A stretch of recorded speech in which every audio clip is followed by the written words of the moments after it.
of this organization that also affecting our own discussions. I would like to welcome everybody for this meeting. I think it's an important discussion also in the eve of the summer session of the Parliamentary Assembly. So I would like to give the floor to the President Sederfeld, for her introductory remarks. Margareta, you have the floor. Good afternoon. Good afternoon. Thank you very much, Lamberto. Ambassadors, dear colleagues, ladies and gentlemen, thank you very much for taking the time to connect today's afternoon for this meeting. I also want to warmly thank our distinguished panelists for joining the meeting.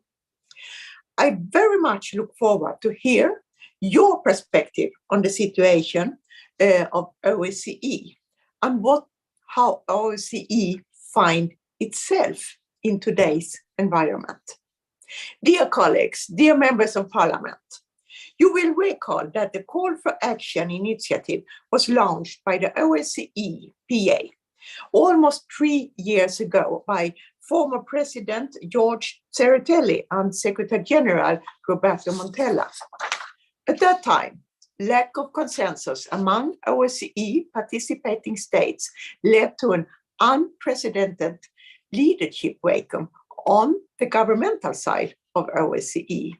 Although we should give ourselves inside OSCE PA credit that OSCE PA have continued to deliver for the deliverables of this process, for example, the non-papers, the online meeting, or in-person seminars, election observations that have been held over the years, including recently conferences in Leinsweiler, Turkmenistan, and Azerbaijan. The situation inside the OSCE has taken a turn for the worse. Russia's war in Ukraine continues to have a serious impact on the OSCE process and operations. And of course, the impact of Russia's war is mostly on Ukraine, the Ukrainian people who suffer under the war, but also, I must say, all other countries and citizens inside OSCE region. It has severally aggravated problems that have plagued the OSCE for years, not only since the full-fledged war 2022, but since the illegal annexation of Crimea 2014. 6 months after the 6 months from the next ministerial council, and for the first time in OSCE history, there is no agreement on who will chair the OSCE next year, 2024. This means that there is no incoming country or chairperson in office in the Troika. This is a very grave problem, as OSCE might also face challenges in reaching a decision on the renewal of appointments of key officials. From a financial and operational point of view, the situation is also desperate. Let's not mince our word on this point, as the decision on budget is not taken. The yearly budget has not been adopted, and years of zero nominal growth have seriously impacted the OSCE ability to work. The mandates of field operations, the OSCE most visible presence for citizens in the OSCE region, also hang in balance. And dear participants, in this situation, what can we, as members of OSCE Parliamentary Assembly, do? What can we do to support OSCE? Your participation today is a clear sign that the OSCE has many friends in parliaments throughout the OSCE region, and also many friends among former presidents, former secretary generals, and all others who are engaged inside OSCE, regardless if it's in the OSCE governmental side or OSCE parliamentarian side. And back to the OSCE Parliamentary Assembly. In our parliaments, it is urgent that we redouble our efforts to raise awareness about the OSCE, to ongoing challenges, as well as OSCE opportunities to contribute to a more secure region based on the Helsinki Final Act and the European Security Order. As parliamentarians, we can question our governments about the OSCE. What are the foreign ministers doing to ensure that the OSCE budget is passed? What are the governments doing to review appointment of the OSCE officials? We can also write bills, proposals to put pressure on our government, but also, of course, to make a decision in our parliament in support of OSCE. We need to make full sense of this prerogative to ensure that the government themselves, but also as parliament, take charge of these questions and take responsibility for OSCE. And we have to do it as members of OSCE Parliamentary Assembly. In times of intense polarization, multilateral organizations who were set up for interaction among like-minded actors can be unjustly blamed for inaction. And we see that that's what's happened today, when there is those who blame OSCE for not working. In my view, OSCE is still working, but it can do much more than it does today. And as we know, this is far, far away from the truth. But the complexity of the OSCE and of consensus are often overlooked by some.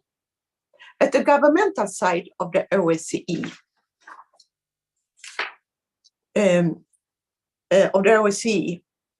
end of consensus are often overlooked by someone.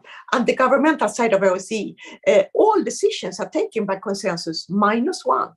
This makes it possible for 2 countries to block all decision-making, all activities, the finance, and even appointment of the OSCE leadership. It's not a workable situation, and I think it's not the OSCE as such, it's the decision-making process that makes problem, but how to change it.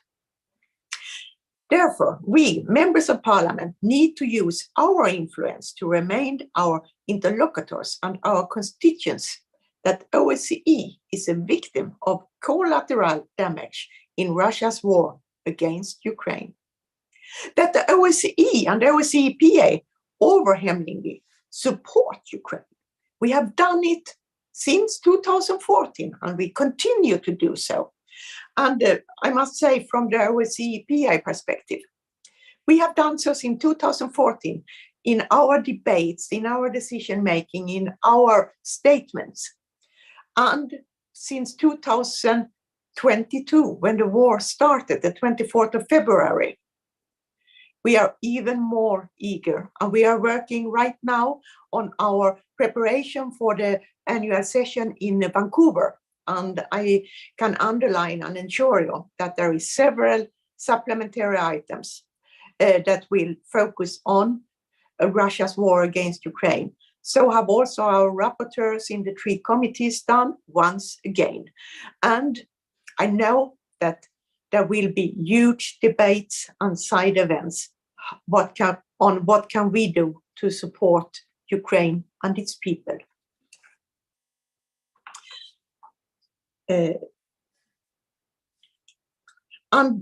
That in tomorrow's Europe, the OSCE must continue to serve the unique role it has played for the past 5 decades. Finally, I believe strongly that the rules for decision-making inside OSCE need to be changed from consensus to another format, but this have to wait to another moment where there once again is process for dialogue based on mutual trust and respect. Clearly, this does not exist today, but this is not the same that the OSCE is not needed. The grim truth is today, when OSCE is most needed, the organization is not able to deliver. I am anyway confident that there is a need for an arena where governments from east to west, all 57 OSCE countries, can meet, discuss, make agreements, decisions for a sustainable peace in the OSCE region. And I hope that today's web meeting can contribute to the ongoing discussion on how the security dialogue should be arranged and strengthened in the future. We, members of parliaments, can have an important impact on the security structures. So let's accept the challenge. And with these initial thoughts, let me once again thank you for your participation today, and particular to our speakers and to all participants, also those of you who are not members of parliament, maybe former Secretary General, maybe former presidents, maybe ambassadors. Your thoughts and input is mostly welcome and important.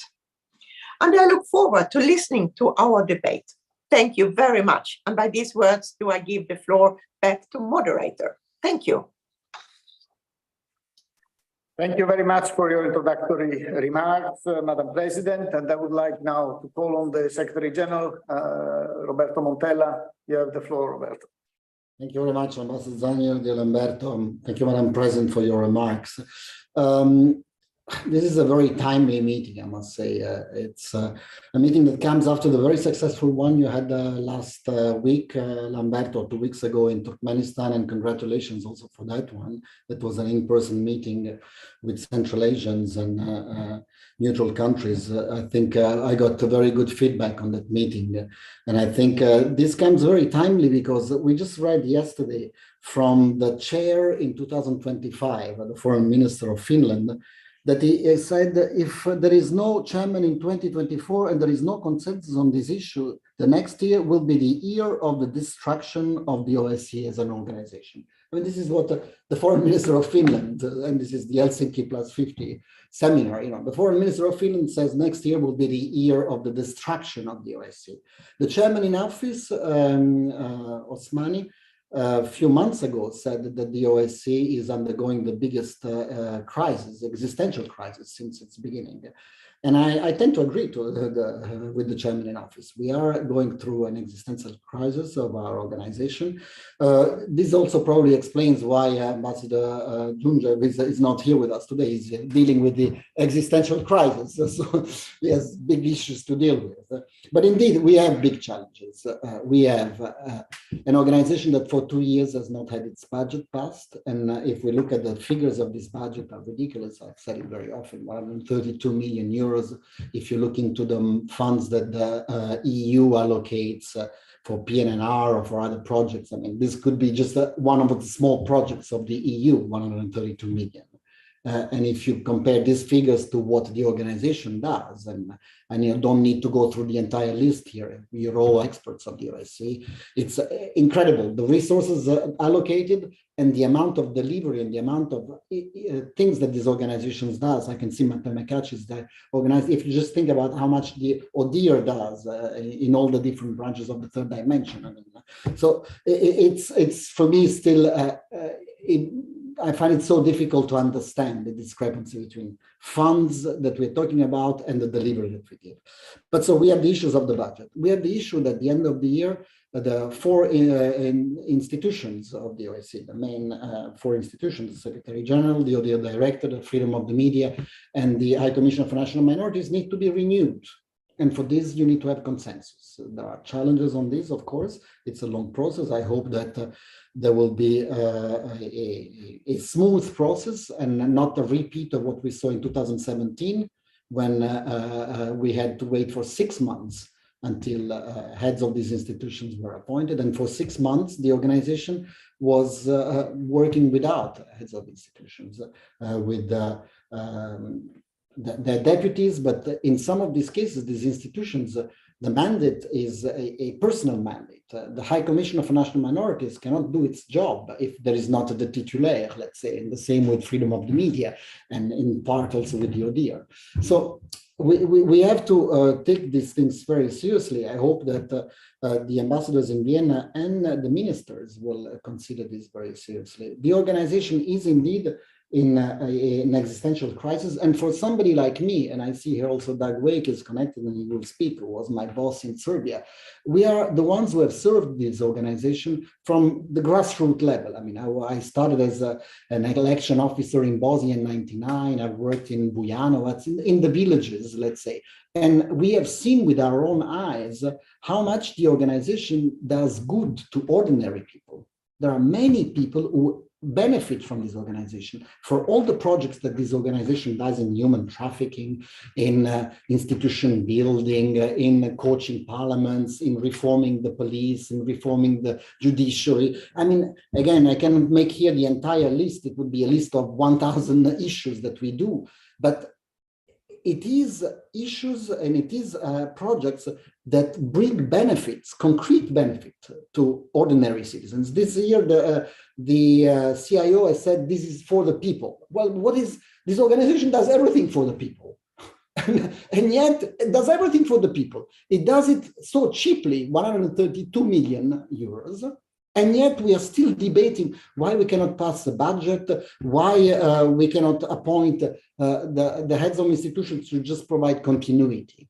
So I would say that our effort here today, and I really commend Ambassador Zanier for leading us through these years, would be really to at least do our small part, which is have Parliament debate these within their own parliament. So you bring back these into your own parliament and get your parliaments and governments to just pay a little more attention to the organization. It doesn't require a big effort here. It just requires that the 57 foreign ministers instruct the ambassador to pass the budget and to let at least the organization do its job. Then, of course, there is a bigger issue about it's a very polarized world in this moment. So the old discussion about dialogue and find agreements within the Permanent Council is difficult, and that I recognize.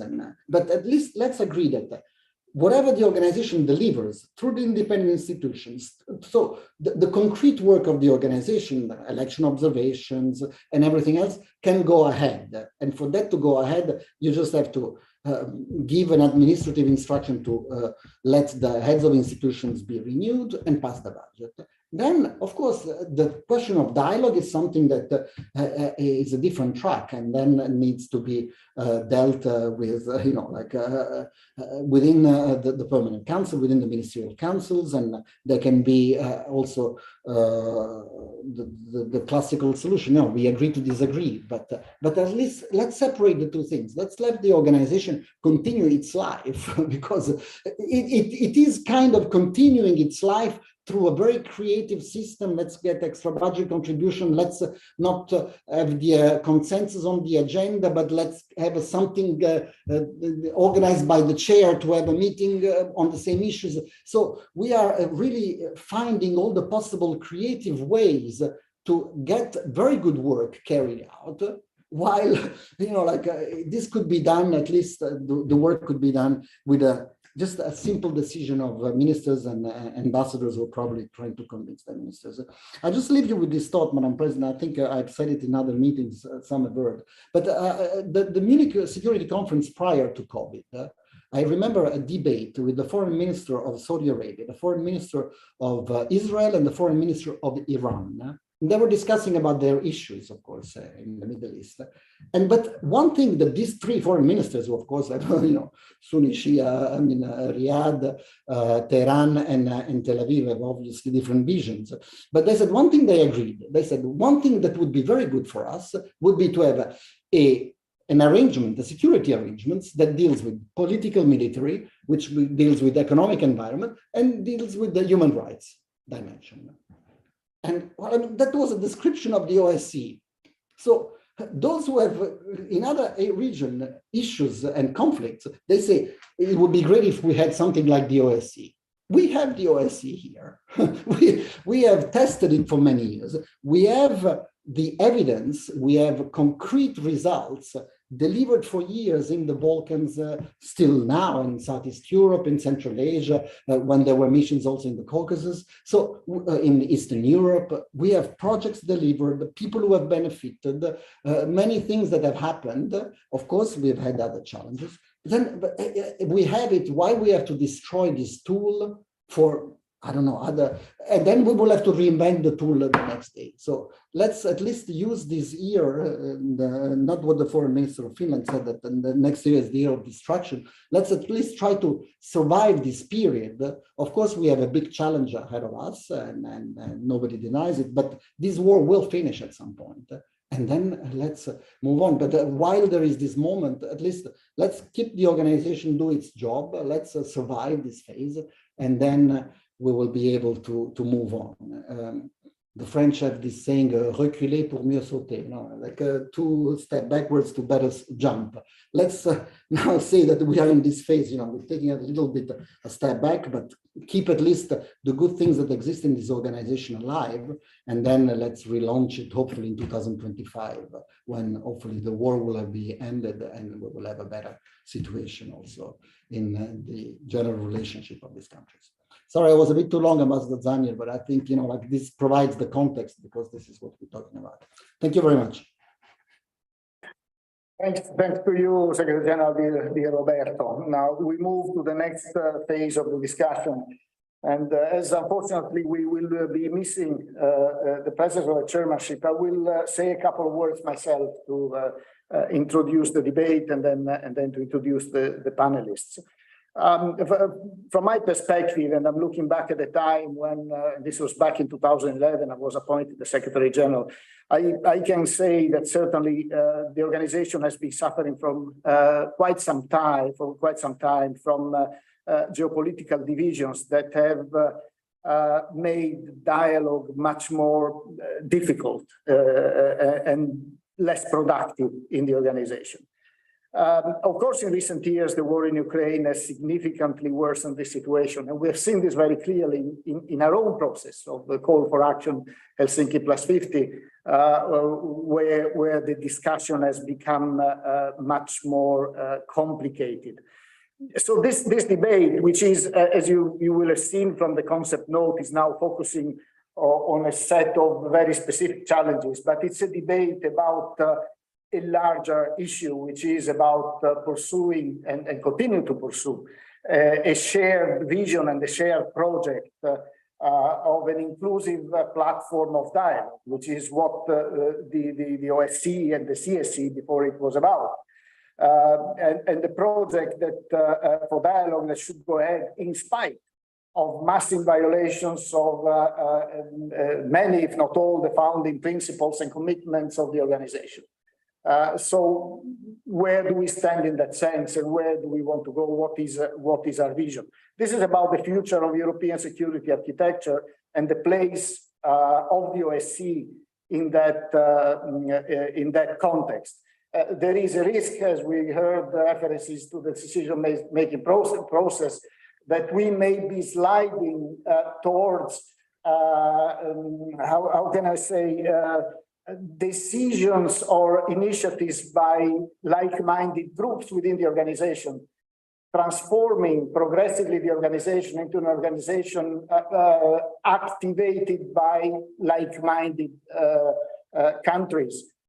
So the result of this would be a transformation of the OSCE. And is this our vision, or is our vision one that still requires an inclusive process involving everybody? I think this will be a very important answer before we start tackling the specific issues, because as you've seen from the concept paper, we are focused, we are faced now with a number of unprecedented challenges. Never before, this late in the year, there has not been an appointment of a new chairmanship.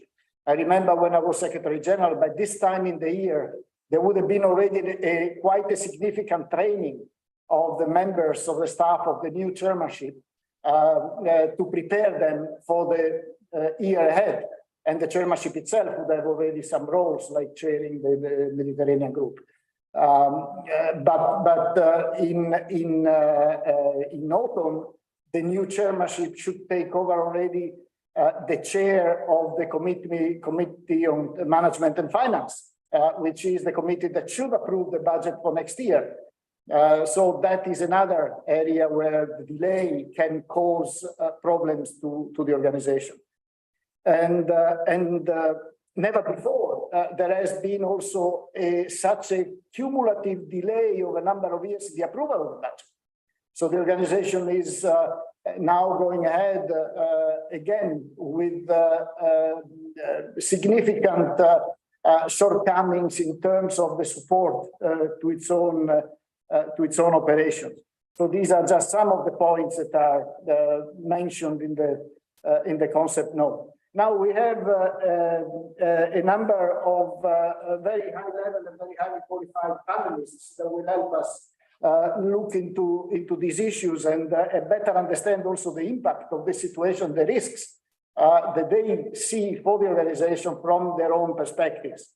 And I would like to begin with the director of the ODIHR, Matteo Mecacci, whom I would like to thank for joining us today and to whom I would like to give the floor. Matteo, please. Thank you, Lamberto. I hope you can hear me well. I had yes, very well. Go ahead. Okay, Thank you. I hope it goes well. I had at some point the connection froze before. I hope it doesn't happen. If it happens, I'll move to another computer, which is already set up, just to let you know in case something happens. So thank you once again, Lamberto, but to all the dear members of the Parliament, Excellencies, friends of the Parliamentary Assembly and former colleagues, let me begin by expressing my sincere thanks to President Margareta Sederfeld, Roberto Montella, and Lamberto Zanier for this invitation today to participate in what it is indeed a timely discussion on the future challenges for the OSCE. Now, more than a year has passed since the beginning of the war in Ukraine, and we know the immense humanitarian crisis it has unraveled is still ongoing. As we continue at the ODIHR to be determined in calling for an end to the hostilities, the human rights violation, and in the demanding accountability for those responsible, I think this is an important initiative to try to assess also the impact that this situation, which has, of course, a geopolitical dimension, is having on our very own organization, its processes, and its operations. A critical discussion on how the current context is limiting the OSCE to advance in all its three dimensions of security is indeed both necessary and also difficult. We understand that. But it is important to focus on what we can all do to ensure that this organization remains relevant today and in the future. In fact, we will have a role in overcoming today's challenges, and in this sense, the role that national parliaments can play in raising awareness on these issues, urging the respective governments to engage and find effective solutions, can be indeed a valuable leverage. As you know now, I have around 2.5 years in my role as director of ODIHR, and I can testify on the many ways in which the present situation is certainly putting additional strain on the ability of our office to implement its mandate in advancing human rights and democratic standards across the OSCE region. With this in mind, please allow me to share with you 3 short reflections to further inform our discussion today. First, on the budget. It has been mentioned, but let me give you a little bit of history and context. We now follow a situation of more than a decade of zero nominal growth budget. Additionally, the absence of an approved budget for 2021, since 2021 and 2022, and the recent rise in salaries and fixed costs is putting financial constraints on all areas of ODIHR work. And to illustrate this situation, I must say that despite our efforts to find internal savings, which we have done, and due to also in part to the heavy election calendar that we have had in the first half of this year, and as many of you know, this is happening across the OSCE area overall, we will soon likely run out of money to be able to observe important upcoming elections, possibly forcing us to ask already in July participating states for additional financial resources. By the nature of our mandate, the ability and the flexibility to respond to unforeseen developments is essential to the work of ODIHR. And you can understand this in the case, for example, of preparing legal opinions, which may be requested by the national parliament, or, for example, doing human rights monitoring work, which we are conducting, for example, in a number of countries. So this situation has pushed us to look for innovative solutions to be able to respond to the yet very significant number of requests for assistance that we keep receiving from our participating states. And I think this is a positive element that we have to acknowledge, which is happening for our work. And to this end, we have decided to establish what we call a resilience fund, which is an extra budgetary repository, which is structured to allow more flexibility in our work. And so as we continue to support the chair in finding a solution for having an approved budget this year, we trust that this fund will help alleviate the financial pressure for ODIHR, and I encourage all of you to raise its visibility with your parliaments and with respective governments. And of course, we stand ready to provide you more information on this. The second reflection with regards to the missing 2024 OSCE chair, and in particular, I would like to focus on the human dimension events, on which, as you know, ODIHR is focused very much on. And despite our strong mandate and the ability that we still have to advance a wide range of programmatic activities in an autonomous way at the programmatic level from all 57 participating states, ODIHR relies very much and benefits from a strong partnership with the chair in office. And this year is not different. And this is something I would like to acknowledge, and I would like to wish also Ambassador Junjev and his team for the support and the good cooperation we have had so far. But this is most significant when we consider the several human dimension meetings where ODIHR and the chair have to work closely together, namely the human dimension implementation meeting and the 3 supplementary human dimension meetings that are held in Vienna, plus the human dimension seminar. Without an agreed chair in office, and acknowledging, of course, that there would be a wider impact that this would have on the functioning of the OSCE overall, also the organization of these human dimension meetings would be in question, potentially depriving of important forums where our participating states are held accountable in the implementation of key human rights and democratic standards. And we all understand, I think, in this context, how essential is continue to have this kind of activities, which, moreover, as you know, attract also a lot of civil society participation, allowing them to have direct interaction with governments and to voice their concerns in this quite unique setting that we have created within the OSCE. The third and last reflection is a positive one, and it's on the relevance and of the work of ODIHR despite these many challenges.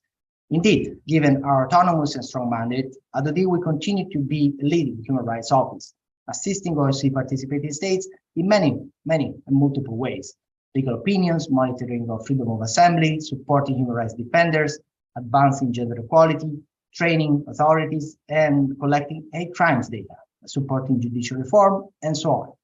Moreover, ODIHR has put in place our Ukraine monitoring initiative, documenting the most egregious violations of human rights, deploying our monitors in Ukraine and neighboring countries, and we have published last year 2 reports, and the 3rd one will be coming this summer. At the same time, ODIHR's assistance to Ukraine is enriched also by other initiatives and include assistance, for example, to the Ukrainian parliament to increase democratic standards, support to the judicial bodies with targeted expertise on international human rights law, and the building of capacity to combat human trafficking in countries. But we are also looking at the impact on hate crimes in our societies and region, both in the form of anti-Ukrainian and anti-Russian hate crimes. And of course, our election observation work, to which your contribution as OSCE remains a very valuable and qualified aspect. But despite all budget limitations, as well as recent COVID-19 challenges, I think ODIHR remains the standard-setting organization in the field of elections, with 15 election observation activities conducted in 2022, and with the deployment of over 1,400 observers, and 13 elections already observed this year, in 2023. And I believe that in a context where the security architecture of the OSCE is indeed in deep crisis, I firmly believe that preserving the work on the human dimension, and in particular over there, is the best contribution we can make to contribute to peace and security in our region. With this in mind, allow me also to renew my invitation to continue the close cooperation between ODIHR and the OSCE, as I believe it's one of the genuine assets that OSCE can put forward in overcoming the present challenges and reinforce democracy and human rights in our countries. Thank you again for the opportunity and look forward to hearing your questions and reflections in the discussion ahead. Thank you. Thank you very much, Matteo, for sharing with us your views, your concerns, but also the issues that you have as a chair of one of the most important institutions of the OSCE. Now, I would like to give the floor on behalf of Secretary General Helga Schmidt, who is traveling today, that she was very supportive of this discussion. And she has designated her senior advisor, chief of staff, Alison Hart, whom I warmly welcome this afternoon. She will be able to give us a perspective from the position of the Office of the Secretary General, so looking a little bit at the whole of the organization and the challenges ahead from her perspective, and of course also interpreting, I imagine, also the concerns of the current chair. Alison, you have the floor. Thank you so much, Ambassador Zanier. Thank you, President Sederfeld and Secretary General Montella. Greetings to you all. It's a real pleasure to join this conversation today. As Ambassador Zanier already mentioned, the Secretary General would have liked to join this conversation herself. She's currently in Turkmenistan as part of a trip that she's doing right now to several of the Central Asia participating states, but she does send her regards. As has already been stated, this is an incredibly challenging time. We, throughout the OSCE, are working on supporting Ukraine, helping them deal with the consequences of the war waged against them, supporting others also who are dealing with some of the consequences resulting from that war. And here today, talking about some of these issues that are directly affecting the OSCE inability to reach agreement on the chair for 2024, inability to reach agreement on a unified budget for the second year running, and speculation about what this might mean for the top leadership positions as they come up at the end of the year. I wanted to first talk about some of the implications that this is having for us in our work.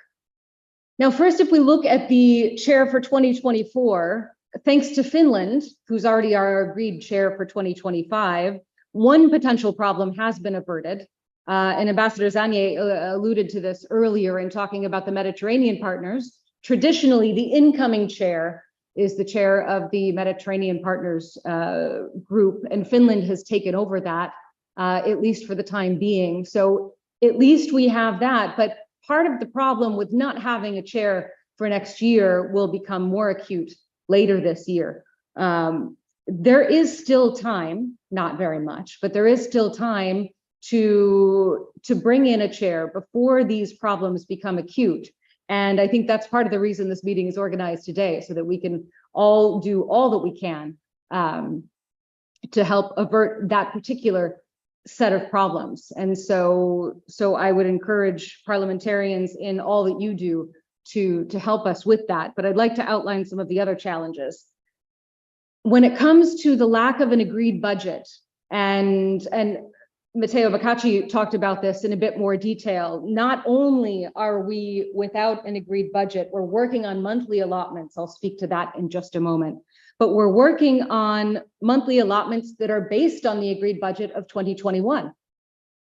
And the agreed budget of 2021 already had seen many years of zero nominal growth. So it's not as though we had a good level in 21 that we're working with now. We had an insufficient level in 2021 that's all the more insufficient today because of the rise in prices, because of the change in needs. We're really locked in to a previous reality when it comes to our budget situation.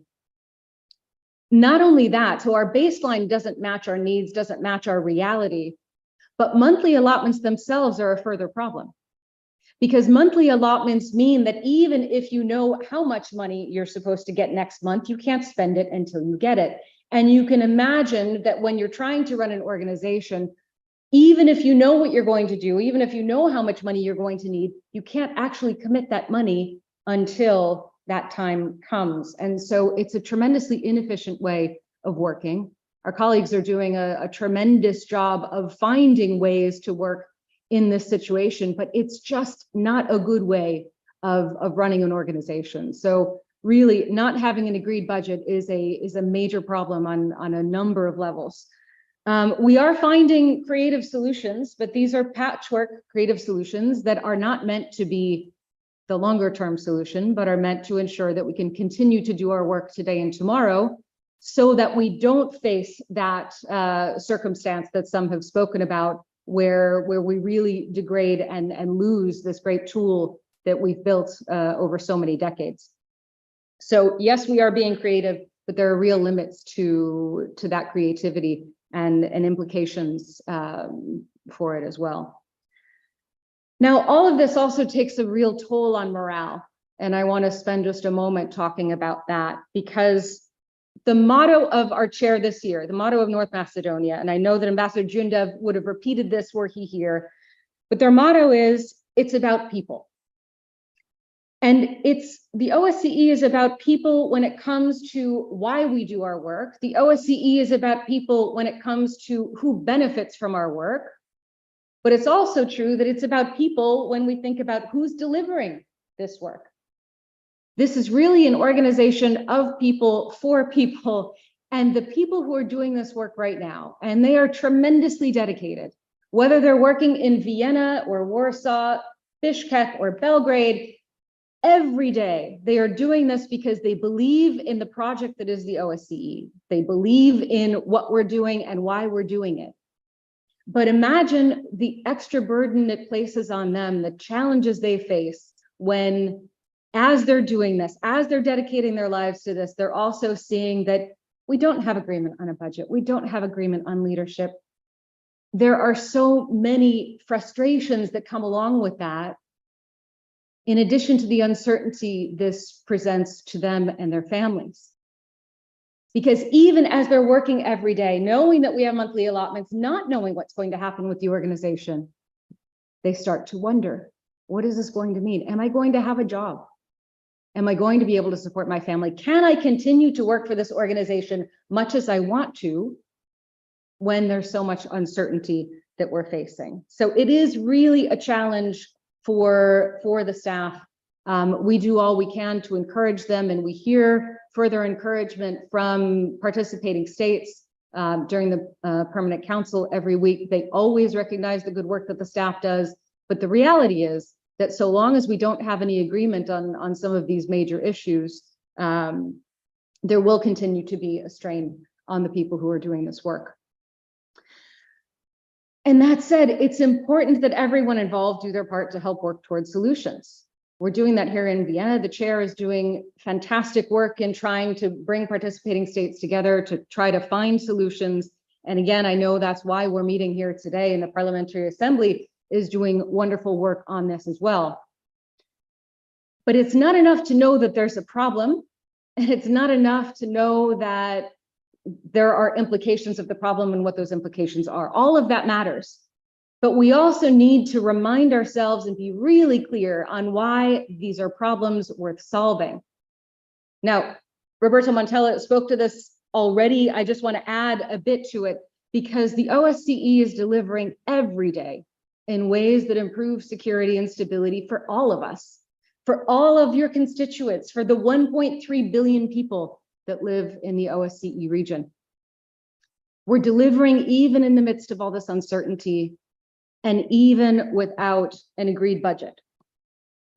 Now, you all know that last year we had to close both of our missions in Ukraine because there was no consensus to renew those mandates.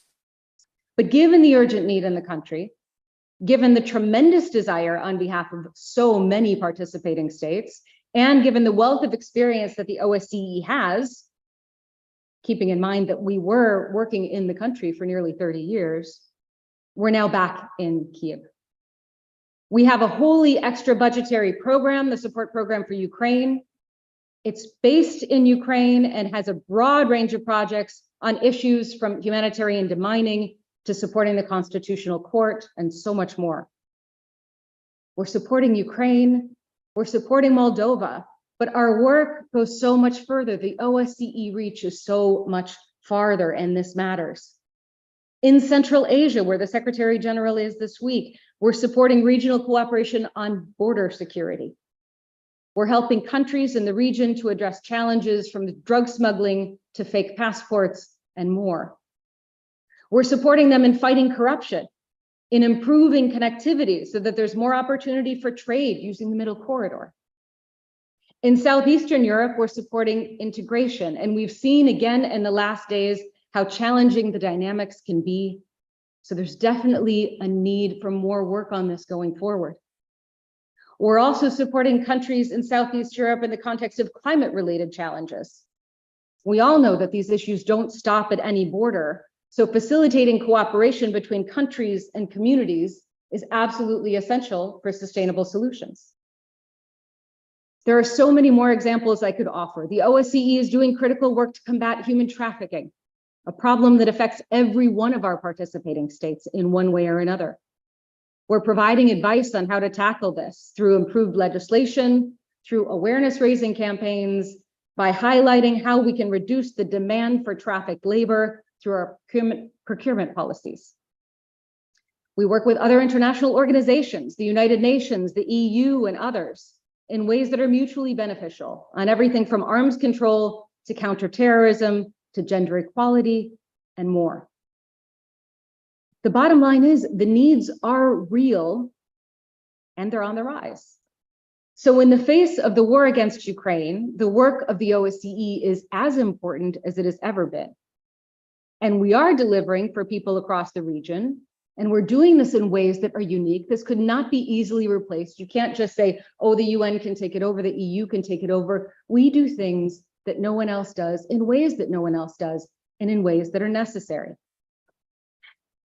We've been able to deliver so far, but as I said, creativity can be a stopgap, but it's not going to fix the problem. The situation we face today puts a tremendous strain on the system and the people who make this work possible. It's not sustainable, and so we need your help in finding workable ways forward.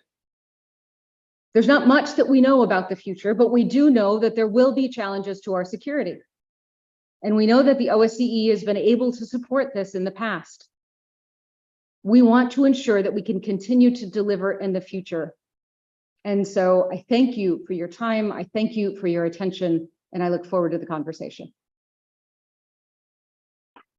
Thank you very much, Alison, for a very telling statement. The examples you've given on the broad range of activities performed by the OSCE, I think, is in itself very clear, and it should really call for an intensive engagement also by parliamentarians in support of the organization. So this is a time when we should all stick together. And the very purpose of this meeting is also to make sure parliamentarians have a good understanding of the problems that are out there, so that in the summer sessions coming up at the beginning of July, they can also discuss a little bit ways to ensure that parliaments activate governments to take a very active stance in protecting the OSCE and helping address the problems that are out there. Let's continue with the last of the panelists. Last but not least, I would say Doug Wake has been a long time around the OSCE. He's a former US diplomat, so he knows it from a national perspective. But then he has served in a number of capacities in the field. I remember him when he was deputy head of mission in Belgrade.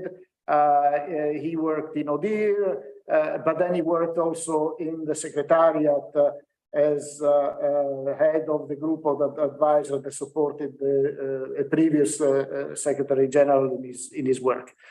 So Doug, we're very glad to have you with us, and I would like to give you the floor for your own assessment of the situation and perhaps advice on the way forward. Thank you.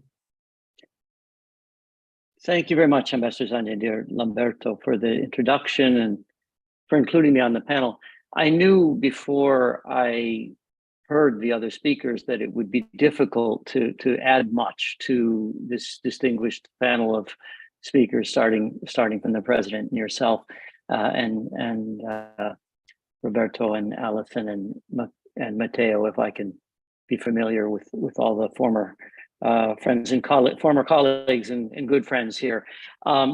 Maybe my added value is that I've been around the organization, even before it was an organization, for more than 35 years in the CSC and the OSCE. I've had different engagements, and I'll try to take a little bit of a longer view, and if time permits, then also say a few things about the current challenges. But given all of the valuable examples that we've already heard, especially from Matteo Macacci and from Alison about the work being done, maybe it's not necessary to say why this organization still deserves our support, but maybe it's useful for parliamentarians and others also to give a sketch of the arguments that I use. I like to think of the organization as having at least 4 strong reasons to continue to work. And these are kind of the answers to the question when someone asks, well, isn't this just a failed experiment that was kind of destroyed by the beginning of the bombs falling on Kyiv last year? And I'd say no, because there are still at least 4, what I call 4 Ps. There's the OSCE as a platform, there's the OSCE programs, there's the OSCE principles, and there's the OSCE people. And they've all been commented on by colleagues already so far. But maybe it's worth remembering that this issue of how the OSCE can serve as a platform for dialogue is still there. We can argue that right now the platform is not functioning very well. I think, Lamberto, you diplomatically said something about it being more difficult and less productive than in prior years.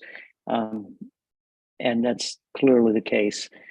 But I think we need to remember that this is a platform that might still be useful in the future, even for dialogue involving all 57 participating states, constructively looking at how to move beyond the current crises. And in the absence of that constructive dialogue on a weekly basis, as we know, the Permanent Council does provide a place for the main actors on European security, at least to air critical issues in an inclusive forum. And I don't think that that is something that we want to throw away.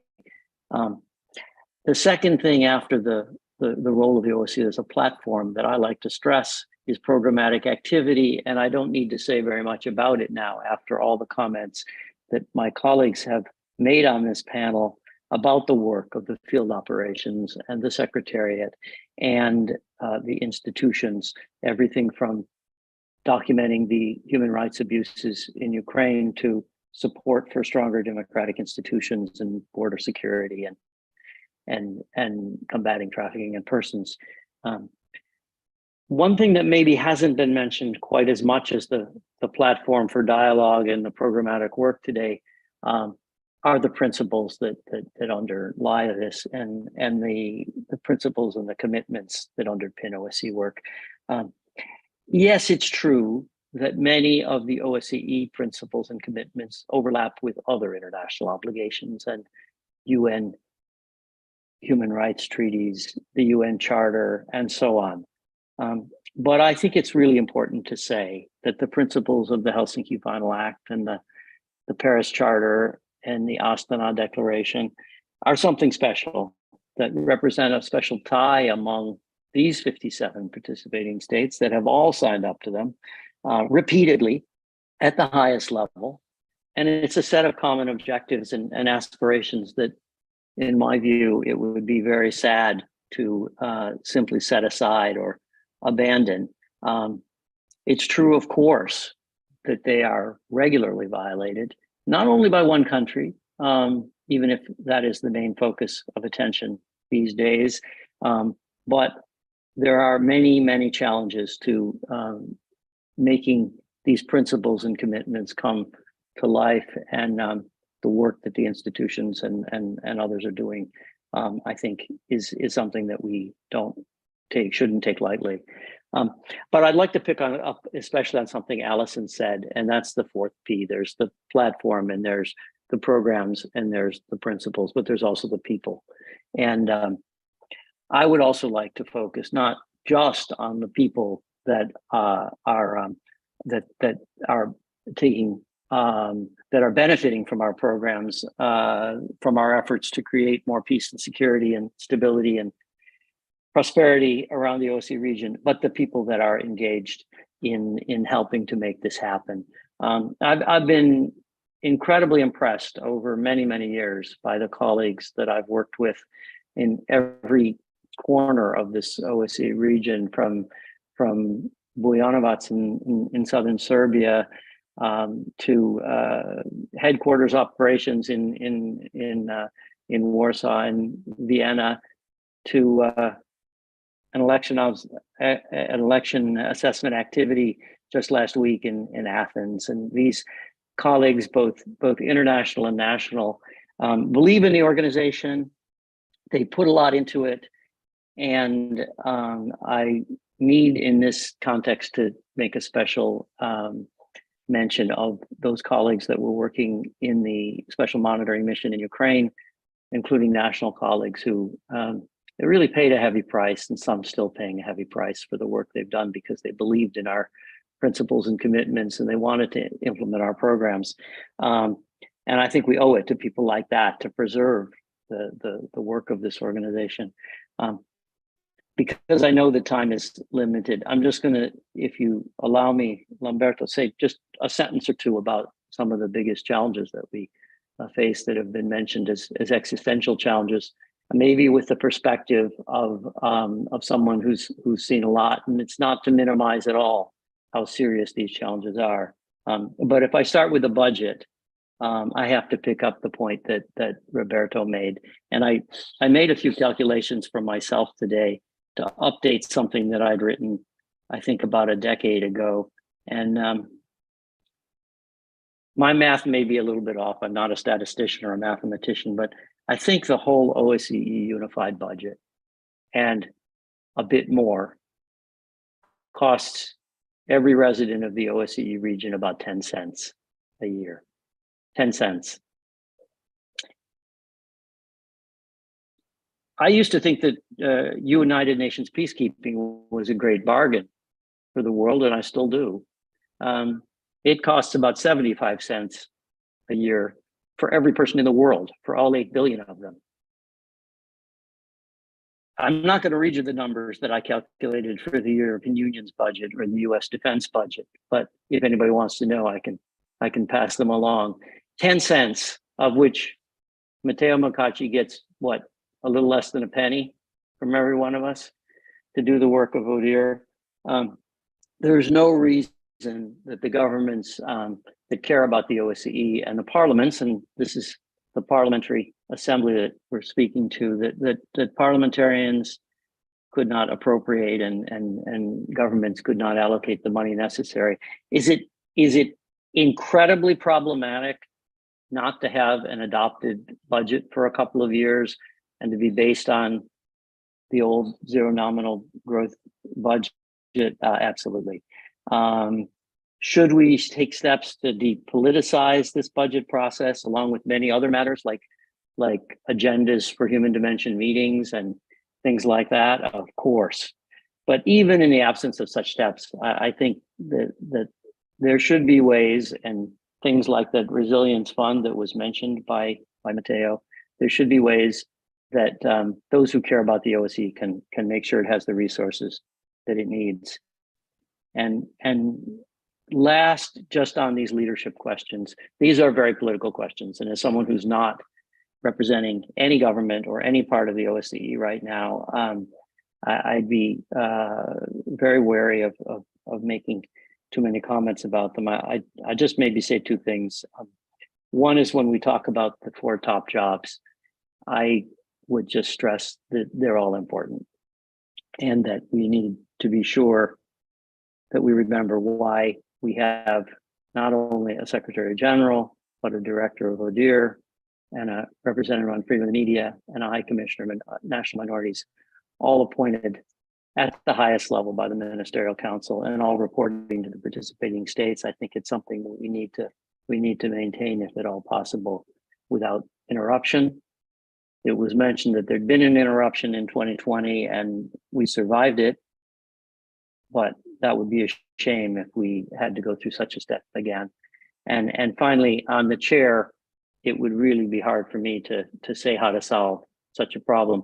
I would only mention that this is an area where creativity in the past has been applied to find ways to produce consensus on chairpersonships for the OSCE. I don't know what the solution could be this time. And if he were here, I would wish the chair of the Permanent Council the best of luck. I wish him and the North Macedonia chair the best of luck in any case in addressing these issues. I think they are addressable. I think there are ways, and I think that it's incumbent on everyone, including parliamentarians who has a stake in the OSCE, to redouble efforts to get us through these current difficult times. Thank you, Lamberto, and thank you to all of you for your attention. Thank you, Doug, for first of all for reminding us the OSCE is not an expensive organization, but it can deliver a lot. And as I was listening to you, I was thinking during my time as Secretary General, when unrest began in eastern Ukraine, and we start feeling that there was a need for international presence on the ground. The European Union started looking into that, and they were very, how can I say, active in considering some kind of a EU operation there. But then we had an incident on the implementation of a measure in the political military sphere of the OSCE, the Vienna document, the document on unusual military activities. The Ukrainians invited a number of high-level military officers to monitor the situation in eastern Ukraine. They went to eastern Ukraine and they were taken hostage. And they stayed for 10 days in the hands of a group of separatists in Slaviansk, because they were seen as representing only a part of the OSCE community and not necessarily, according to those separatists, a friendly part of that community. So that's where the strength of the OSCE lies. As the Ukrainians were interested in having the UN deployed, but there were issues, of course, with the presence of the UN. The OSCE was the organization, and in the end was seen as being most inclusive and potentially most neutral. So we could deploy SMM on the ground, and we could be active and present also in the areas controlled by the separatists. I think these are the strengths of an organization that is inclusive and that can be seen as able to operate in divisive and complex environments where others cannot. So I think it is a good investment, because as you demonstrated to us also, it is not an expensive organization. So it is an organization for which it is worth fighting. So this is where parliamentarians, and you said very, very correctly, it's not for us to come up with possible solutions to these complex issues, but it's important the parliamentarians are made aware of its implications, and from their angle support the chairmanship and push the governments through the parliaments to engage and to find ways, in spite of the divisions, in spite of the ongoing war, but still to find solutions to strengthen the role of an organization that can become very important, first of all, in addressing issues that are related to the war. Alison made a very good point. in showing how the OSCE is assisting Ukraine in many areas, and perhaps more could be done with the support of participating states.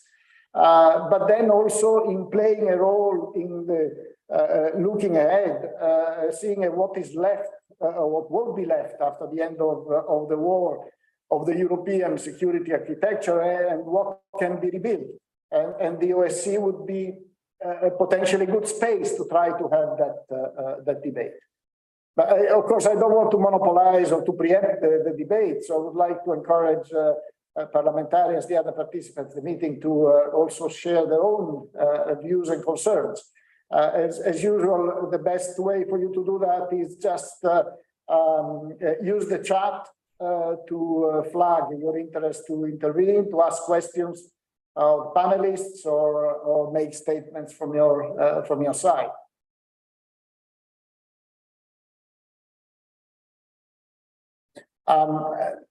As we are waiting for requests from participants, perhaps I could also encourage participants to react to each other's presentations if there are points they want to make.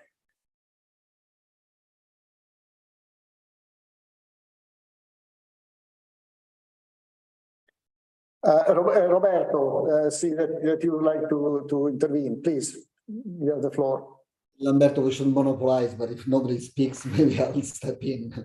Well, just one comment on Doug's fantastic mathematics. I did something similar once. So the organization costs 10 cents, you said, for taxpayers or for the people, maybe even more than taxpayers, any citizen of the 1 billion and more that belong to the area from Vancouver to Vladivostok. I made another calculation once, because you mentioned government and defense budgets. 1 day of the OSCE, so the OSCE entire budget equals to 1 day of the budget that is allocated from one participating state, the US, on the operation in Afghanistan. So if you look at the US budget, only for Afghanistan, 1 day is the entire cost of 1 year for the OSCE. So this is what we are discussing about, but I liked very much what you made, and I think this is a very good narrative. The idea of dividing the OSCE in these 4 clusters. I never actually conceptualized it that way. The OSCE, its people, the OSCE, its commitments and values, the OSCE, the activities, what the missions, the institutions are doing, and then the OSCE as a platform for dialogue. I think this is, it's very nicely decoupled. And I think the problem we have here is in the OSCE as a platform for dialogue in this moment, so the political part of it.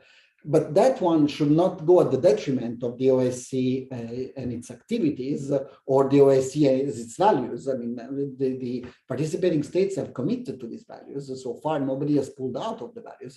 In Astana, they recommitted to the values and the commitments. So I think this we should be preserving very much. And of course, the OSCE people, thank you for that. I mean, I am one of them. All of us want, of course, to continue to contribute after investing so many years in the organization. But I think normally the people who work in these organizations are the least concerned for those who decide, but of course, I appreciate also that you have a concern for actually the individuals who have contributed in their future and their jobs. But I think what we should highlight, of course, is never to lose sight of the values and the commitments, because participating states have committed and recommitted in 2010 in Astana to values that I think today they would not be able to really, because I mean, if you look at the Decalogue of the Helsinki Final Act, which has been violated in all its parts, so it's very important to keep this, because at least you can call countries who are at odds with these commitments accountable for it. And definitely, I would preserve all the activities. And here we have representatives of the ODIHR and other institutions who carry out these activities, as you said, on a daily basis, and individuals are benefiting on a daily basis for this. And so the issue is the political problems that we have, the fact that this doesn't function as a part for dialogue in this moment, but let's not have that kind of destroy all the other 3 aspects of this organization. That's a quick comment there. members of parliament will take the floor on this. I think what I failed to say before is that at our annual session in Vancouver, our assembly will come up with a document. I think we are thinking actually of having at the very beginning of our annual declaration an entire dispositivo. I don't know how you say it, Lamberto, but anyway, Chapter. on the institutions, on the OSCE as such, So this will be also the parliamentary contribution on preserving the organization. Thank you, Roberto. Give now the floor to Mr. Steven de Voist from Belgium. Yes, thank you very much. Am I understandable? Yes, very well. Thank you. Go ahead. Okay, thank you very much. Greetings from Belgium, and just want to thank all the panelists for giving the information and the insights we need also to advocate within our parliaments towards our governments to increase the efforts for making the OSCE as still a performant organization who is desperately needed to tackle a lot of problems we face at the moment. So I think the situation actually remains very serious also in Europe, because the elephant in the room, of course, the Russian invasion of Ukraine started more than 1 year ago, and we're not yet closer to the end of that war. So I think the OSCE is best suited as an organization of collective and inclusive collective security to facilitate negotiations to end this war as soon as possible, and because it incorporates more countries than any other organization except UN, of course, and also is bringing together some opposing countries as member states. But yeah, to fulfill that role, more funding is required. And I listened to the former speakers. Also, the present field is required, and also a vision on how we will live together and cooperate in Europe remains necessary. So, because yeah, whether we like it or not, I think Russia will be geographically also will be a neighbor of Europe also, and it will remain so after the end of this war. So any possible solution to the current war has to keep that in mind. So what we see nowadays is that organizations capable of working towards peace are underfunded, so they can't do what is necessary. And at the same time, we see that organizations such as NATO get their member states to increase military spending. But I think it is in my belief that only increasing military spending is not going to help ending this war as soon as possible. And even if the war ends in a military manner, there is I think little chance that this will be a lasting peace. So only through negotiations is a lasting peace possible. And for that reason, I want to plead also within my constituency, within my parliament, to plead again to increase the investments in the OSCE so that this organization can fulfill its role to work towards peace, security, and also the cooperation in Europe. Thank you. Thank you very much for your contribution. In fact, at the seminar we just had in the same series of Helsinki +50 in Turkmenistan, it was pointed out that multilateralism is progressively being replaced by multipolarism, which is not obviously, how can I say, an ideal ground for engagement. But yes, I fully support your plea for more investment on organizations in general on the space that allows also for efforts to try to bring to a conclusion conflicts and to try to promote a more stable security environment. In addition, of course, to investments on defense, which are becoming inevitable in this polarized world. I would like now to pass the floor to the next speaker, Pia Kauma from Finland. Pia, you have the floor. Good afternoon.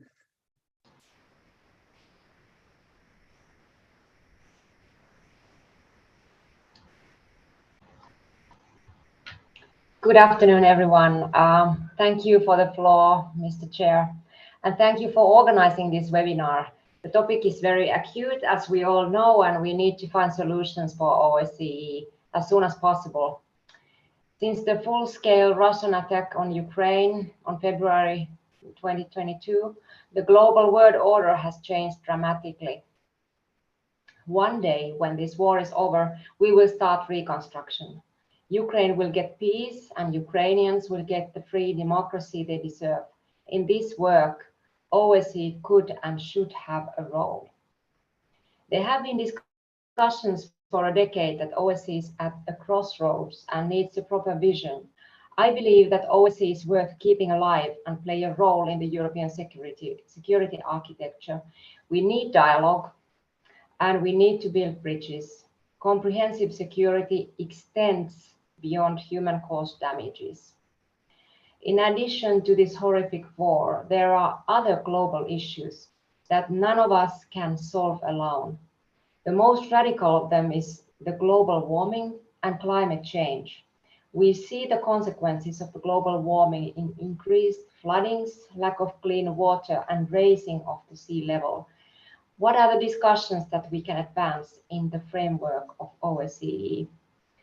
I know that some of us consider these issues soft, but in fact, they can be very hard issues when there is scarcity of water and several countries in the region are arguing who has the right to use the water resources. One concrete gateway for us is to deepen the dialogue with the Ministerial Council. As parliamentarians in our respective countries, we should try to meet our foreign ministers on this issue. And at this point, I would like to go back to Roberto Montella's intervention, where he mentioned that Finland's foreign minister had said that if there is no chair for 2024, that will be the year of destruction for OSCE. I would say that this should be interpreted as a wake-up call to all of us, more than anything else. We just recently had elections in Finland about 1.5 months ago, and I already know, and I have a clue who is going to be the new foreign minister of Finland, and I had a discussion with her just today, just prior to this meeting, and I can assure you that all of us in Finland, we are very committed to keeping OSCE and OSCE viable and alive and strong when this horrible war in Ukraine is over. I'm afraid we cannot change geography, but we can shape the agenda. There is always hope. Let's stick to that. Thank you. Thank you, Pia. So next speaker, Boris Dietrich from the Netherlands. You have the floor, afternoon. Thank you very much, Chair. Good afternoon, everybody, and thank you for organizing this very informative meeting for us members of Parliament. I would like to refer to something Roberto said, and it is that the political crisis should not overshadow the other functions of the OSCE. Of course, whenever we get together, we talk about the Russian war against Ukraine, and of course that's very important. But through the contributions of the other panelists, I might say that for us as members of Parliament, it's very important to inspire our governments to step up their contributions to the OSCE as an organization. And those other functions where all the panelists talked about are sometimes less visible for us members of Parliament than, let's say, the political dimension. For instance, what Alison Hart said about the staff of the OSCE and how uncertainty might influence their way of participating in all kind of work for the OSCE. That is something that is not really visible for us as members of parliament who get together maybe twice a year. So what I would like to say and stress is that our meeting in Vancouver for us members of parliament will be very important, because I think, and I would like to urge the OSCE as an organization there to come up with some practical tools for us members of parliament to put pressure on our governments to deliver their contributions to the OSCE, so that the work of the OSCE will be secured for the years to come. And for the rest, I would like to support what has been said by my colleague members of parliament from Belgium and Finland. Thank you. Thank you very much. I have no more requests for the floor, so I would like to offer the panelists an opportunity to provide some final comments from their side, if they so wish. And then I will give the floor to President Sederfeld for her concluding remarks. Can I ask the panelists whether they want to intervene again on any of the points? Yes, I see Alison, please. Thank you so much. I just wanted to follow up on a couple of things that were said. The Dutch member of parliament who just spoke, speaking about staff, you know, I said a bit, but I feel the door has been open just to say a few things more. When it comes to staff, we've also seen staff leaving the organization at a higher rate than we've seen before. We're having trouble recruiting good staff. We also have a challenge related to the rates that we pay staff in the field operations. So we are not fully aligned with UN salary rates. And because of that, even staff that want to stay and that want to work for us, often for financial reasons, because again, they have to support themselves and their families, they're going elsewhere. So the staff challenge really is a problem, and we do have lots of excellent people who want to keep working with us, and we hope that they'll stay. But again, we need to do more to provide them the environment and the compensation that they so rightly deserve. One more word on staff, and Doug, thank you for specifically mentioning the people who had worked for the special monitoring mission, particularly the national staff. I think most of you know, but in case you don't, 3 of our colleagues remain in detention. These are national members of staff, so Ukrainian members of staff that worked for us in the context of SMM, that were taken into custody in the Donbass last year. They remain in custody. We continue to do all that we can. The Secretary General knocks on every door and pursues every opportunity to secure their release. But as yet, they are still in detention. So I'm flagging that to you. If there's anything that you can do, anyone that you can raise this with, please, we look to you for support. And if you need more information, do just let us know. Finally, we are working closely with all of your governments. Many of them, most of them probably, I haven't seen the full list of participants here, but they're incredibly supportive. But hearing from you will also go a long way. So just again, another encouragement. You know, we work closely with your foreign ministries on a very regular basis, and with some of the other ministries. But when governments hear from elected officials, that goes so much further. So thank you again for your participation here today and for your support. Anything that we can do to support you in this work, do let us know. Thank you. Thank you, Alison, and we will keep that in mind for sure. Thank you very much. I see that Secretary General Montella would like to make a few additional points. Roberto. Roberto, I got a message that maybe I should do it at the end. It's up to you. I mean, I can do now or it's the same. I go ahead now? To me, it's the same as well. If you want to wait until the end, I can. I have Matteo from Odia. Yeah, maybe we leave the guests first. Yeah. Thank you. Thank you for the opportunity, and also thank you for the remarks and the support that we have heard from the members of parliament. I know this is a common, I think, understanding from many of you, but as it was mentioned before, this is the time to be visible, also within the national parliament, and to start this discussion. I think also Vancouver will be an excellent opportunity to expand this message across. But let me also give you a little bit more details, because I've spoken quite a bit about the election observation work. And this is actually, as you know, is a joint effort. I think probably the main joint effort that we have among OSCE institutions programmatically across the OSCE area. And one of the reasons why we have had zero nominal growth for many, many years, it has been because there has been opposition to the idea of how we conduct election observation. So from our side, we strive to be very transparent with everyone, with all participating states. We have opportunities to brief participating states, respond to questions whenever it's possible.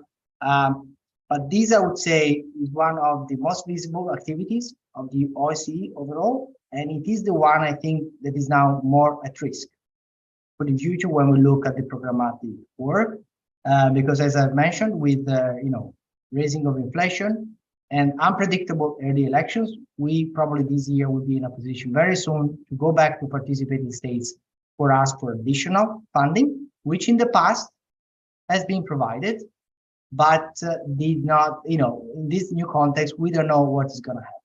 So I think this I wanted to point out, because our inability to deploy long-term observers and our core team in the countries will also, in the end, have an impact on the work of the OSCE Parliamentary Assembly. So I think more now than ever, we need to be united to continue this work and to as you know, we just finished a joint observation mission in Turkey, a very important one, very relevant one. And I mean, there's no replacement in the international community for this, frankly. I mean, there are different type of activities which are happening by different regional organizations, but if countries do not have a seat at the table, they will not participate in the same way and interact with the members of parliament, with experts and observers coming from across the OSCE area in hundreds every time. So this is something I wanted to stress, and I'd be happy also in Vancouver maybe to discuss more on the prospect that we have in front of us. Thank you very much. Thank you, Matteo, and thank you for the time you've invested in this dialogue with the Parliamentary Assembly. Next is Doug Wake. Doug, you have the floor.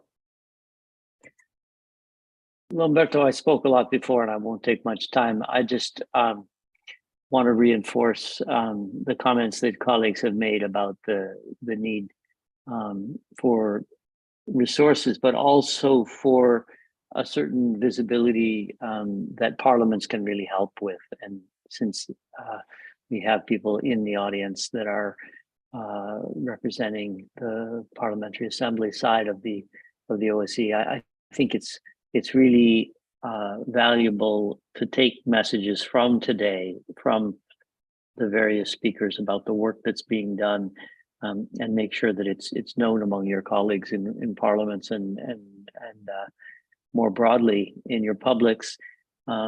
And maybe a last point is that the one I made before about how OSCE principles and commitments are not being fully respected in any country.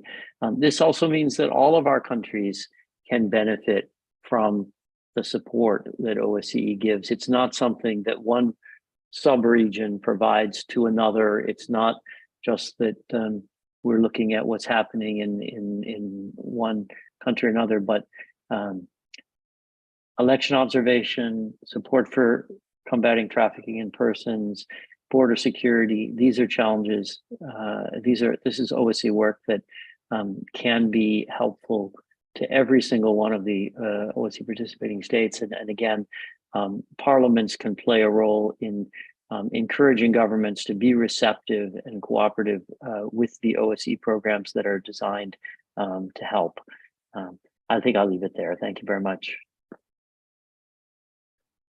Thank you, Doug. And then I would like to join myself also your appeal to parliamentarians to engage with governments. Roberto, back to you again. Thank you very much, Lamberto, and thank you very much to all of those who have taken the floor and contributed, because this was very interesting. I bet if ministers were watching this, we would have solved the problems of the OSCE in an hour and a half. I said this also in Vienna when we had these very good presentations prior to our winter meeting. I want to pick up from what Boris Dietrich, the MP from the Netherlands, just mentioned about, you said something that is very interesting to me, because I have experienced the same, you know, like a lot of the activities that this organization does, a lot of the good things that we do in reforming the police, judiciary, media, human trafficking, I don't know, integration of minorities, the list is very long. And if you go and look at each project, it's extremely interesting, extremely useful, extremely good for those who benefited and for the country that has received that kind of activity, but it's unknown. It's the best, let's say, kept secret.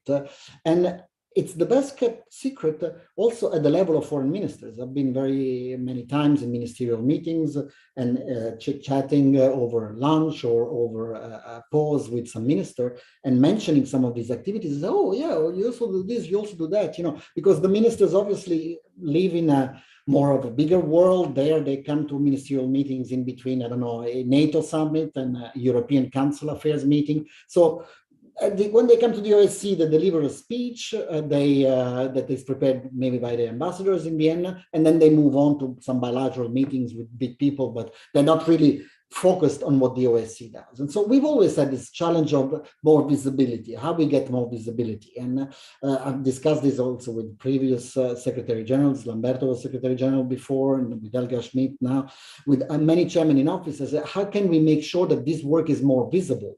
And I'm not talking about the visibility of CNN or New York Times, you know, like, but at least visible to the ministers, because I think if we at least convert 57 ministers to this business, then we've solved the problem, at least of financing and the challenges that we've discussed. I do not know what is the solution. I think I take here responsibility as Secretariat of the OSCE Parliamentary Assembly and the OSCE Parliamentary Assembly. We should do better in providing you members of parliament a kit for you to be able to go to your ministers. And I think here, as we lead up to Vancouver, I think we have to do some work, homework ourselves at the Secretariat, because I can see also while we were talking, I don't know, Luis, if you don't mind, I mean, being open, but many of you have responded, Roberto, what can we do? I know the Prime Minister, I know the Foreign Minister, tell me what I can do and I will immediately act. So MPs are willing to do something. And I'm sure you have access to foreign ministers, but somehow, you know, like you don't have all the speaking points or all the story that we've come up now for a 10 minutes meeting with a minister to say, because you also this, you know, I am known not to be very synthetic. So normally if I speak to a minister with 2-hour speech, I say, okay, thank you. What do you want me to do, Roberto? Tell me yes, no, or give it to me in a short snapshot. So I think we have to be better, us, in providing you members of parliament with a proper kit on what you can do back in your capital. You know, of course, you participate in these debates, you kind of are converted now to this, but then in 3 days, it will not be easy to bring this to your ministers. So I think we will have to come up with that. One thing that we can do for ministers, and I see, I don't know if there is also still a representative of the Macedonian chairmanship, but one thing that we've tried already many years ago with the Slovak chairmanship and Miroslav Lajčák was a suggestion I gave him, was that maybe at the ministerial meeting, at the very beginning of a ministerial meeting, when all the ministers, normally there is focus on the OSCE for at least 15 minutes at the highest level, when the chairman in office speaks, when the OSCPA president speaks, normally at the ministerial meeting, all the ministers are in the room and they listen to those speeches. I suggested years ago to a chairman in office, maybe to use those minutes to maybe play a video of 1, 2, 3 minutes. And, you know, like some big advertising companies are very good at that, you know, but just showing in a snapshot, in a video of 3 minutes, end users of the OSCE products speaking. not ministers, not us, not Roberto Matteo, but I don't know, Irina in Lugansk, or Boris in Bujanovac, or Fatmir in Skopje, says, the OSCE came into my life, it was like this before, it is like this now. So I have benefited from this. And in 3 minutes, you know, with some nice music, nice scenarios, maybe subtitles, you can get at least some ministers converted to this brand, the OSCE. And I think this can be one additional thing, of course. I mean, it's not the solution, the panacea to all the challenges we have, but I think we have to be creative that way. You know, like here we are really struggling for the attention of foreign ministers who instruct their political directors, sometimes also the attention of political directors, and then have the ambassadors in Vienna play this game. And I think, Alison, I take back from this discussion, really, your division in 4 clusters is very good, because this helps also the narrative. Let's not break the other 3 clusters, the OSCE people, the OSCE activities, the OSCE commitments and values, because the OSCE as a platform doesn't work. Let's keep the OSCE there as a platform. When we are ready for dialogue, we go back to it. But meanwhile, let's preserve the other 3 aspects. And this could be my conclusion to this. But thank you very much for all of you who have contributed. And I promise we will try to come up with a Save the OSCE compact that we can give to MPs who can use it with the leadership in their countries. Thank you. Thank you, Roberto. And now back to President Sederfeld for her own conclusions. Margareta, with the floor.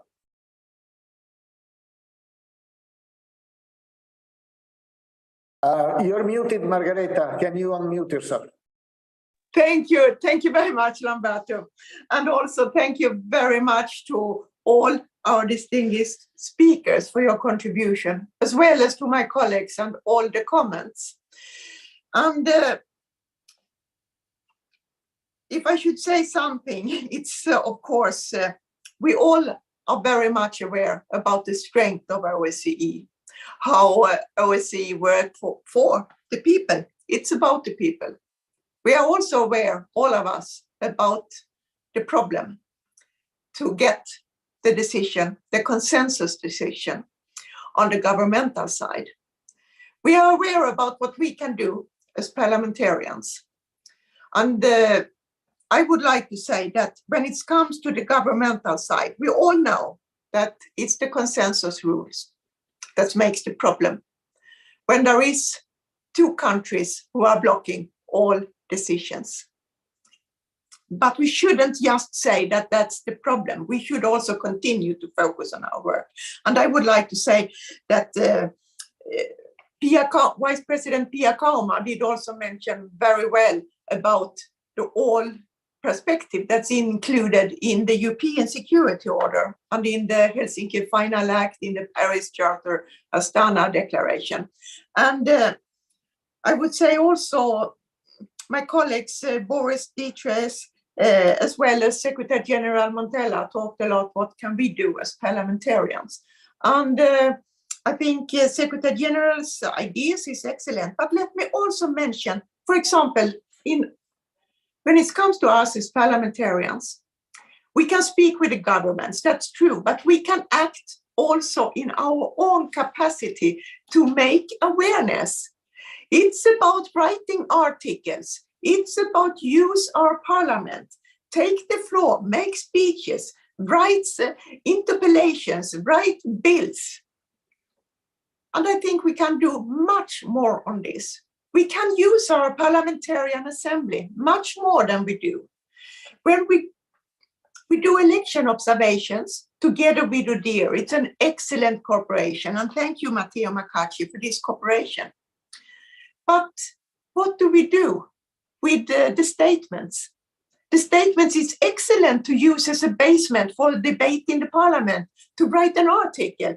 Everything is there. Put our own thoughts together, and then there is an article. Why don't we do that? It's just to use the tools we have to reach out. But it's also, for example, in our CEPA, we have adopted our 3rd action plan on Ukraine. Do you know about this, my dear colleagues? No. Why don't we really focus and try to reach out with the tools we have? and what we do in the assembly. So I think when Secretary General said a kit, that's very good. It's important. But also to send out information about what we already have done and what we do. And I think we need to think about that as well. I will not take your time to sit here and discuss how we should do it, because it's already in the portfolio of the Secretariat, and we can discuss it in another time, how to really improve what we do, because I strongly believe that that's something to work on. But also let me mention, and maybe that could already be done, we have done it before, send out information about some issue to be done, and also some material to be used for an interpellation or a written question for the government. But it could also be used, for example, to put in another framework for a shorter notice in a magazine, because we need to have the people with us. And if we go back home to our countries, from a European country, if I speak about European Union, everybody knows about it. If I speak about NATO, everybody knows about it. If I am in more Central Asian countries and I speak about the CEST, or I speak about Shanghai Cooperation, everybody knows about it. If I speak about United Nations, everybody of the whole world knows about it. But if I speak about the OSCE, how many of the people, of my voters, knows about the OSCE or OSCPA? Not so many. So I think we have a homework to do to use the knowledge we have, and also to turn back. We have something that's really a strength. In our organization, we have the Ukrainian delegation, and Ambassador Lamberto Sagnier have held earlier, once a month, a meeting together with the Ukrainian delegation for update. I mean, use that. It's a unique possibility for us as parliamentarians who are inside our CPA to meet together with the Ukrainian delegation and get totally update on the situation on the ground, to ask our own questions, to work further on. And if we strengthen this, I think we can use it back home in our constituency. Because I see always, as parliamentarian, it's about going back to the constituency, raise the voice. But of course, also pressure on the government. We have so many arenas as parliamentarians to work on, and we should use all of it. Let me also mention one more thing that I think is important. And when I hear my colleagues saying we don't know so much about the governmental work, when we have election observations, we do always meet with the OSCE mission. They are talking about the work. Sometimes when there is a seminar or something in a country, we are meeting with the OSCE mission if there is a mission. But I think we should do much more on this. How to get in touch and reach out to the OSCE mission to get a view about the work done on the governmental side. We do it back home in our national parliament. We meet with authorities that are appointed by the government to get their regulations from the government. Just as parliamentarians to know what are they doing and to put pressure on our governments. I think we should do more of this as a parliamentarians as well, to get the information about what is done in the different missions.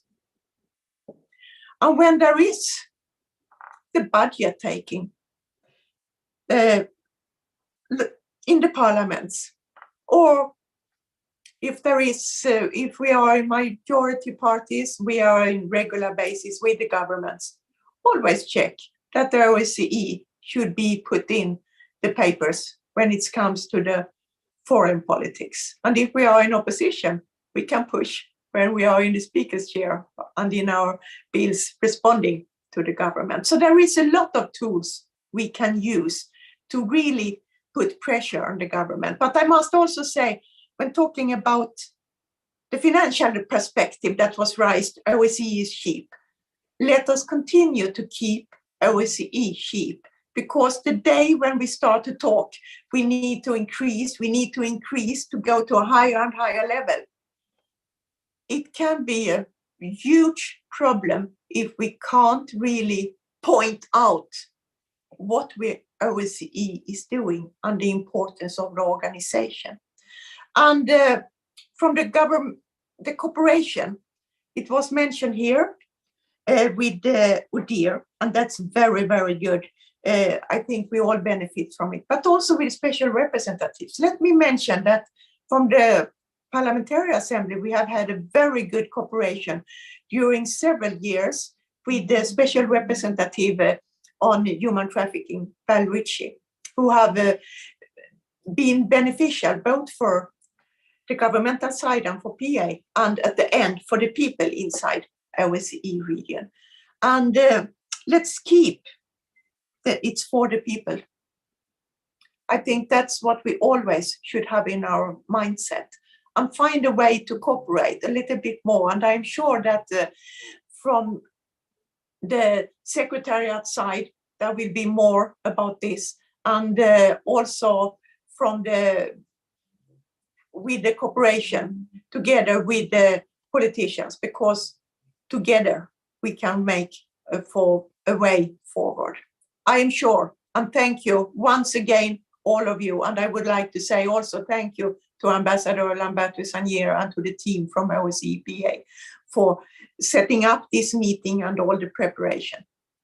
Wish you all the best, and let's continue our cooperation for the people. Thank you.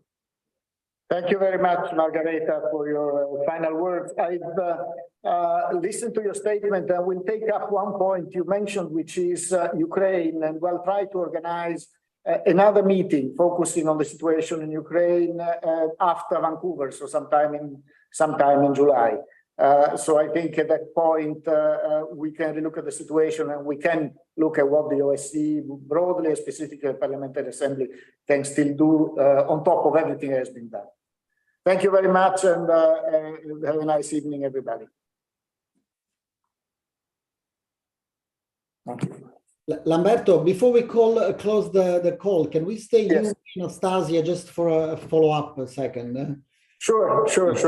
No. Maybe even Guido with... The meeting is live streamed, so it's not a private meeting. This is not, we should reconnect. Okay. Yeah, we can arrange something. And kill the live streaming, Angelica, is that possible? And I say bye-bye, have a good time, see you. Goodbye. Angelica, is it possible to make it a private call now? No, it's not. We'll reconnect. We have to reconnect, yeah? Yeah. With the same link? No, we send you a link now.